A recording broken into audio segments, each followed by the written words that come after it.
Praise the lord. ದೇವರ ಅತಿ ಪರಿಶುದ್ಧ ನಾಮಕ್ಕೆ ಸ್ತೋತ್ರ ಉಂಟಾಗಲಿ. ಈ ಮುಂಜಾನೆಯ ವೇಳೆಯಲ್ಲಿ ದೇವರು ಕೊಡುತ್ತಿರುವಂತಹ ವಾಗ್ದಾನವು ಎಫೆಸದವರಿಗೆ ಬರೆದ ಪತ್ರಿಕೆ 4ನೇ ಅಧ್ಯಾಯ 26ನೇ ವಚನ ಈ ರೀತಿಯಾಗಿರುತ್ತೆ.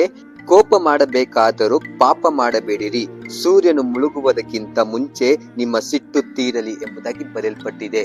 ಕರ್ತನಲ್ಲಿ ನನ್ನ ಪ್ರೀತಿಯ ದೇವರ ಜನರೇ, ಈ ದಿನದಲ್ಲಿ ದೇವರು ವಾಕ್ಯದ ಮುಖಾಂತರ ಈ ರೀತಿಯಾಗಿ ಮಾತನಾಡುತ್ತಿದ್ದಾರೆ.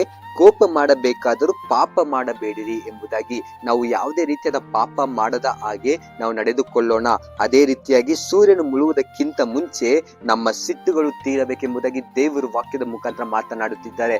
ಹಾಗಾದ್ರೆ ನಿಮ್ಮಲ್ಲಿರುವಂತ ಕೋಪವಾಗಲಿ ಸಿಟ್ಟಾಗಲಿ ಏನೇ ಆಗಲಿ ಅದು ಸೂರ್ಯ ಮುಳುಗುವುದಕ್ಕಿಂತ ಮುಂಚೆ ಅದು ಸಿಟ್ಟು ತೀರಲಿ ಎಂಬುದಾಗಿ ದೇವರು ವಾಕ್ಯದ ಮುಖಾಂತರ ಮಾತನಾಡುತ್ತಿದ್ದಾರೆ. ನನ್ನ ಪ್ರೀತಿಯ ದೇವರ ಜನರೇ, ನಾವು ಈ ವಾಕ್ಯದ ಪ್ರಕಾರ ನಾವು ನಡೆದುಕೊಳ್ಳುತ್ತಾ ದೇವರಿಗೆ ಒಳ್ಳೆ ಮಕ್ಕಳಾಗಿರೋಣ. ದೇವರು ನಿಮ್ಮನ್ನು ಆಶೀರ್ವಾದ ಮಾಡಲಿ. God bless you. Have a nice day.